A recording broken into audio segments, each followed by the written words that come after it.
Hi guys, it's Friday. Who's going to sleep in tomorrow? Me. Alright, so let's talk about yesterday's chapter. We met Jonah and Chip, and we learned a little bit about those two characters, that Jonah is adopted. So now we're going to go on to chapter 2.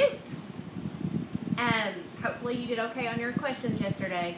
Remember, if you go to the Google form and you answer your questions and you don't really remember what the answer was, you can always come back to the video and kind of fast forward through and see, if you want to go back and check your answers, or if you don't remember something, just come back and listen again, okay? Chapter 2. Catherine snorted. "Missing link, maybe," she said. Jonah reached down and picked up the letter. By the time he'd straightened up again, Chip had joined him on the porch, either because he was curious about the letter, too, or because he really did have a crush on Catherine. "What's that?" Chip asked. Jonah shrugged. "Just the prank, I guess," he said. 7th grade was all about pranks. You could always tell when someone in the neighborhood was having a sleepover, because then the kids who weren't invited suddenly had gobs of toilet paper in all the trees in their yards. Or their cell phones rang at midnight. "I'm watching you," followed by gales of laughter. "Pranks are supposed to be funny," Catherine objected. "What's funny about that?" "Nothing," Chip said. Jonah noticed that Chip was smiling at Catherine, not looking at the letter. "Now maybe if it said it's 10 o'clock, do you know where your brain is? Or missing one brain cell? Please return to Jonah Skidmore." "It's all I've got. Maybe that would be funny," Catherine said. She yanked the letter out of Jonah's hand. "Give me a few minutes. I could turn this into a really good prank." Jonah snatched the letter back. "That's okay," he said, and crammed the letter into his jeans pocket. He knew it was just a prank. It had to be. For just 1 second, staring at those words. "You are one of the missing." He'd almost believed them, especially since he'd just been telling Chip about being adopted.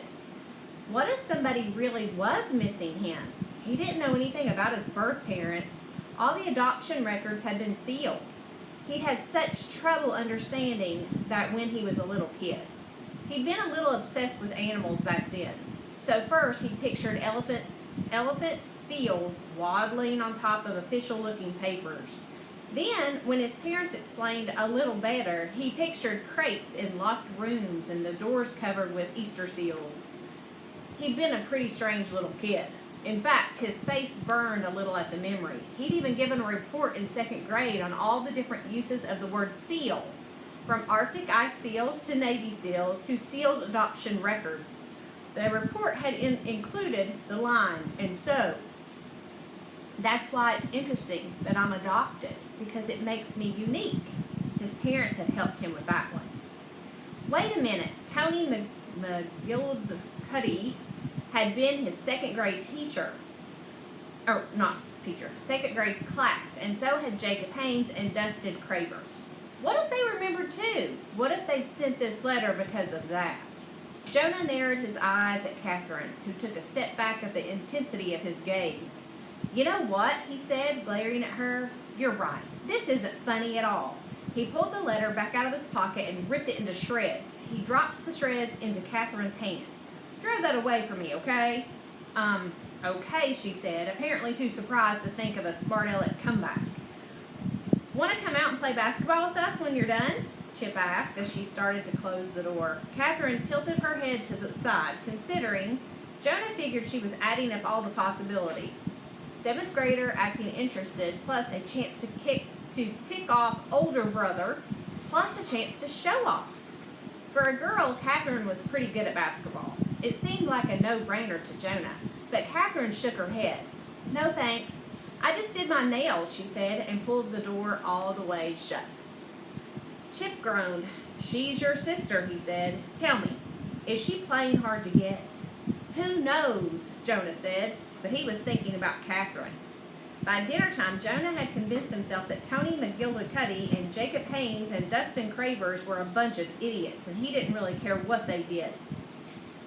They could send him stupid letters all they wanted. It didn't matter to him. He stabbed his fork at his mashed potatoes and savored the sound of the metal tins hitting the plate. He didn't pay much attention to what Mom and Dad and Catherine were talking about. Something about some brand of jeans then that all the popular girls in 6th grade owned. But honey, you're popular and you don't have those jeans, so you can't be right about all the popular girls having them, Mom argued. Mom, Catherine said. Then the doorbell rang. Ding dong. For a moment, everybody froze. Dad and Jonah with forkfuls of food halfway to their mouths, Mom and Catherine in mid-argument. The doorbell rang again, one urgent peal after another. I'll get it, Jonah said, standing up. Whoever it is, tell them to come back later. It's dinner time, Mom said. Mom always made a big deal about family dinners. The way that certain other parents made their kids go to church, Jonah's parents made him and Catherine sit down at the dinner table with them just about every night, and they usually had to go to church too. Jonah realized he was still holding his fork, so he stuck it in his mouth as he walked to the door. No point in wasting perfectly good mashed potatoes.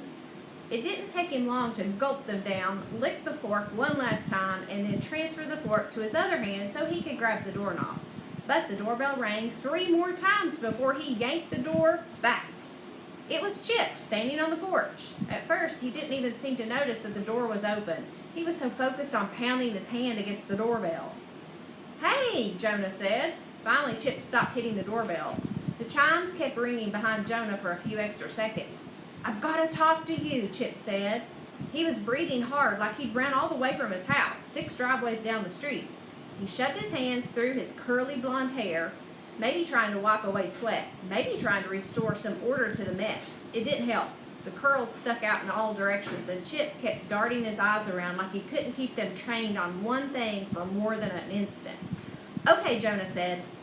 We're eating right now, but later on. And Chip clutched Jonah's t-shirt. I can't wait, he said. You've got to help me, please. Jonah peeled Chip's fingers off the shirt. Sure, Jonah. Calm down. What do you want to talk about?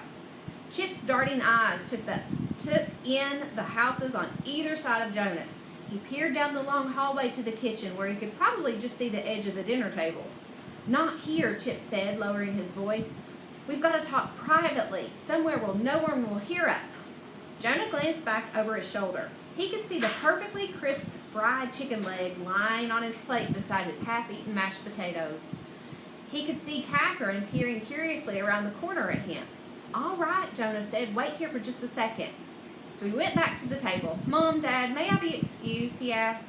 No clean plate club for you, Catherine taunted, which was really stupid. Mom and Dad had stopped making a big deal about clean plates years ago, after Mom read some article about childhood obesity. I'll put everything in the refrigerator and I'll eat it later, Jonah said, picking up his plate. I'll take care of that, Mom said quietly, taking the plate and fork from him. Go on and help Chip. Jonah cast one last longing glance at the chicken and went back to the front door. He kind of wanted Mom and Dad to say no. He wasn't allowed to leave the table. He didn't know what anyone thought he could do to help Chip. The way Chip was acting, it was like he was going to confess a murder. Or maybe it was something like he just found out that his parents were splitting up and he had to decide which one to live with. Jonah knew a kid that happened to once. It was awful. But Jonah couldn't give advice about anything like that. Chip practically had his face pressed against the glass of the front door, watching Jonah come back. Come on, Jonah said. Let's go to my room.